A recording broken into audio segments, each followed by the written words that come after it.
So I bought a 100-ounce silver bar, and I have absolutely no regrets. It's incredible, it's stunning, and I think you'll agree, it's a thing of beauty. So here it is. It's a 100-ounce Germania mint silver bar.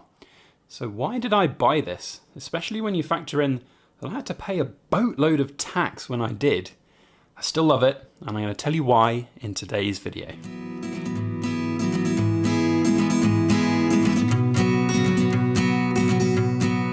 Everybody, Backyard Bullion here, and welcome to another precious metal ramble. Now, as you've seen from the intro, I've bought a 100-ounce silver bar from the Germania Mint, and I want to reiterate that I bought this bar. I haven't been gifted it like a lot of the other incredible things that have come to me from the Germania Mint. I saw this advertised, I think it was on Instagram actually initially, and I contacted my guy at Germania Mint and said, can I get one? Now, I wasn't expecting him to send it to me for free, so I ended up having to buy it. The only difference here is that the dispensation of being able to buy it from them directly rather than via one of their suppliers meant that it was ever so slightly cheaper than that. And we'll get onto the price points of things like that as we go, but I do want to be open and transparent about this, that I have bought this myself. This is not a gift. Goodness me, if it was, that would be incredibly special. So, with that in mind, as you can see, I've got a load of different silver things out on the table here, and I want to talk about them, silver bars. I am a big fan of things that are big and chunky and silver, and that includes, of course, big silver bars. Always have been, right from the very start. Of course, it was very difficult at the very start to justify buying something like a kilo bar of silver or a 100-ounce bar like this beautiful thing that we see here in front of us.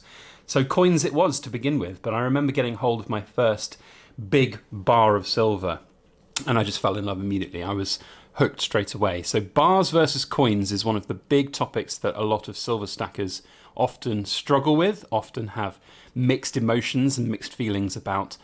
So for me, I want to share some of my thoughts on that whole subject about why I think bars generally are better than coins. Now, of course, there are positives and negatives for both, and this is not meant in any way as a specific kind of financial advice style video, but simply a way for you to kind of form your own opinions. So I'd love to know what you think down in the comment section about coins and bars, and also this big fat 100-ouncer here as well. So without further ado, let's do the honours of a round tour of this big fat Germania Mint. Now, I'm not going to lie, it's bloody awkward to film with because, I mean, it's heavy. Holding a 100-ounce, which by the way is 3.15 kilos, worth of silver all in one hand whilst you're trying to position it on camera. And also I'd like to point out, you can't see this, but I have a tripod underneath my camera, so if I want to get this top bit up here, I'm currently boshing the tripod. I can't get it any closer, it's mad.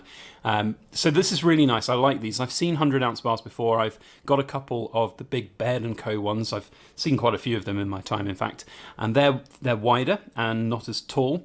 I love this because it is tall. I like the fact that it is elongated. It feels great in the hand. You can get your hand around it like this and just feel the real heft, the whack of it is incredible.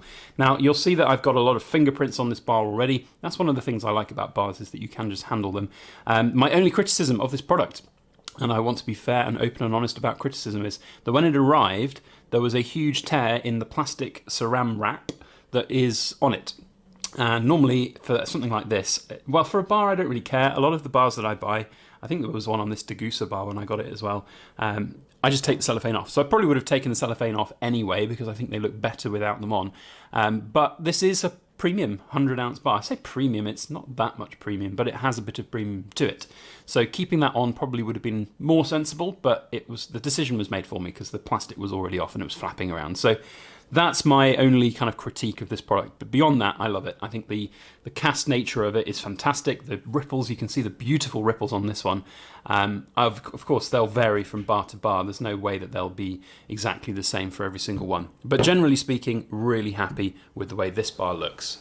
Now, looks are one element of any decision when it comes to buying a big silver bar. And whilst it looks pretty, it can look as great as it does, and it can still be maybe the wrong choice to buy if you are making the wrong decisions in terms of your own finances. So for me, a 100-ounce silver bar right now is a commitment. It's a long-term commitment as well, I should add, because, of course, the premiums on this is significantly worse than buying gold. And, I had a budget. I've been toying around buying something for the last, maybe 4 weeks now. And each time I've got something in the basket, I'm always like, I want to wait. Maybe the price will get better, or I don't really want this kind of coin. I just want to have something that's a bit different. I really wanted to buy a 50 pesos gold coin, but none have been coming up for sale. But you can only buy what you really want. And then I saw this come up, and this was the budget. This was pretty much bang on what I wanted to pay for some metals. So I thought about it, and I thought, silver, yeah, okay, silver's got a lot going for it, and I want to get something for that long term. So the only difference really I see on this, whilst there is a lot of premium and some tax involved as well when it came into the UK, the only difference for me is the amount of time that I'm going to have to hold this, I think, to get the same kind of potential return on it, or potential benefit out of it compared with gold. And that's fine for me, because I have decided to budget for that long term, and a lot of people don't, and it can be quite dangerous if you don't. If we're going to talk about prices, this comes out from various different retailers in the European Union and America at approximately 5 to 8% over spot price. At the end of the day, it's a big bullion bar. It's just a big chunk of metal. I was fortunate to have a little bit of a discount on that. I'm not going to go into the exact number of what I paid for it, because I think that's important to keep certain things private, but it was, a competitive wholesale price. But then, of course, I paid VAT on it when it came to the UK. So automatically, I'm sitting at well above spot price, well above where I could be paying for it. In fact, per ounce, I've paid less for things like these kilo bars when I bought them on the second-hand market. So in terms of per ounce average, this is bringing up the average of what you see here on the table. There are certainly cheaper per ounce pieces of silver, with maybe the exception of this Engelhard, which I paid £300 or £30 an ounce. But you get my point. It's not the cheapest piece of silver. However, it is really, really good, in my opinion, for this long-term hold. I think it's great to have. And one of the big benefits for bars for me versus coins is just enjoying them. So coins for me, you stick them in a tube, they go away in a safe, or they get hidden away in the attic, or wherever it is that you stack your silver, and you never see them again. Or if you do see them again, you have to get them out, you check them individually. Maybe some of them are scratched, dented, milk spotted. If you buy a monster box of coins, are you going to open them all and check every single one? No, you're not, are you? You're not going to enjoy it. It's just sat there and it does nothing. A big chunky bar of silver like this is an enjoyable piece. And I mean, whilst this isn't necessarily the most advisable piece of advice, and I don't think I'll be doing it with this particular one because it's just impractical, but I do like to have a kilo bar of silver out on my desk at any one time. Just something that's physical, that's real, that you can pick up and remind yourself of how cool it is. You can't do that with coins as easily. Yes, you can have some pocket piece coins that you can have, but generally speaking, you're not going to get a kilo coin and have that out on the desk. Those kilo coins are just too nice to have sat out. So for me, the enjoyment factor of owning big bars is something pretty incredible. As well, you get the sense of scale and the sense of density of silver. 100 ounces here is just magic. It really is. The weight, the heft, the density is just mind-boggling. It's certainly a bucket list item for a lot of people to have. And I get that a lot of people won't necessarily be able to afford a 100-ounce bar all in one go. But again, if you look at the price points compared with buying 100 individual 1-ounce Britannias or coins, for example, you're going to be paying a lot more per ounce for those. And even right now, I feel like with the market in the UK, yes, I've paid 20% tax on top of this, and we're sitting above, where I could buy it from other places like second-hand markets. But the point is, no one's going to have one of these on the second-hand market for a while. It is fine still to have that price point, because there are going to be people who will part with money above and beyond that sort of spot price value for these bars. Now, if you go and take this to a dealer, you'll be lucky to get spot price for it. But again, if you take your time and you look to sell it out to members of the public, then you can get slightly higher prices for your money. But some of the negatives are not to be avoided or ignored for these type of products, these bars. They are very much dependent on the price of silver. Yes, there are some collectible bars like Engelhards and things like that. But generally speaking, you're beholden to the price of silver. So for me, again, as I said, it's about that long-term position, that long-term hold, making sure that I've got the sense to keep it until the right time if I need it. In the interim, then I'm going to have to put some work in to get the kind of money out that I want to get out from it. But generally speaking, for me, it's about holding that long term and tracking where the spot price is. I'm a big fan of, if you don't hold it, you don't own it. So, you know, one person might say, in fact, I have had a good conversation with a friend of mine about buying digital silver. You know, if you're going to invest in something like this, why not just have something that's completely at spot price and not got any premium attached to it? I'm much more of a fan of this. And this is one of the other things I have in Bar's favour. You know, this is 100 ounces of silver. It's actually, I mean, you'll have problems keeping your trousers up, but it's actually not impossible to put it in your pocket.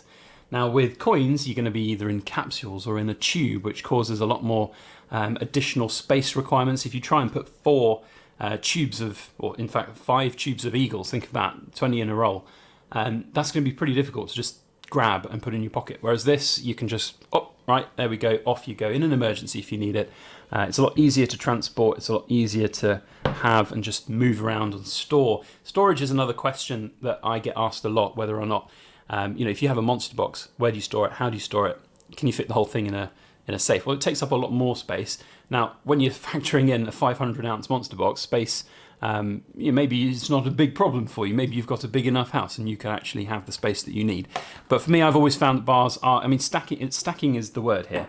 You know, and if you're stacking silver, you know, you've got so much, here we go, we've got like, what's that, sort of nearly 100, well, in fact, nearly 100 ounces there, 102 ounces worth. So there we've got 200 ounces all in one go.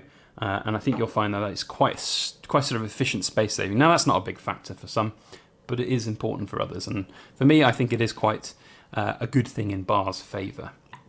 So I think that is pretty much my summary of bars versus coins. I don't live with regrets. I don't like living with regrets. I didn't have any regrets when I decided to contact Germania Mint, knowing full well they weren't going to gift it to me.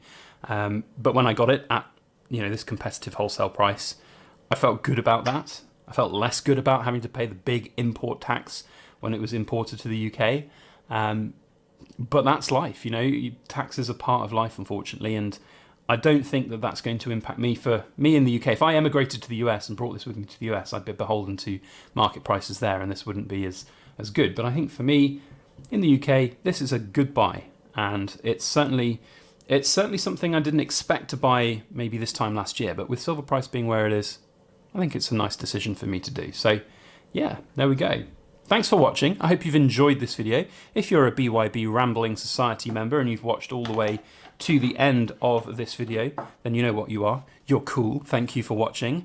Let me know down in the comments if you are a BYB Rambler. It's always nice to see who watches to the end. Otherwise, you know what to do. Hit that thumbs up button and share this through any social media that you've got. Subscribe if you're not subscribed. Otherwise, we'll see you on the next video. As always, please make sure that you like, share, comment, and subscribe for more.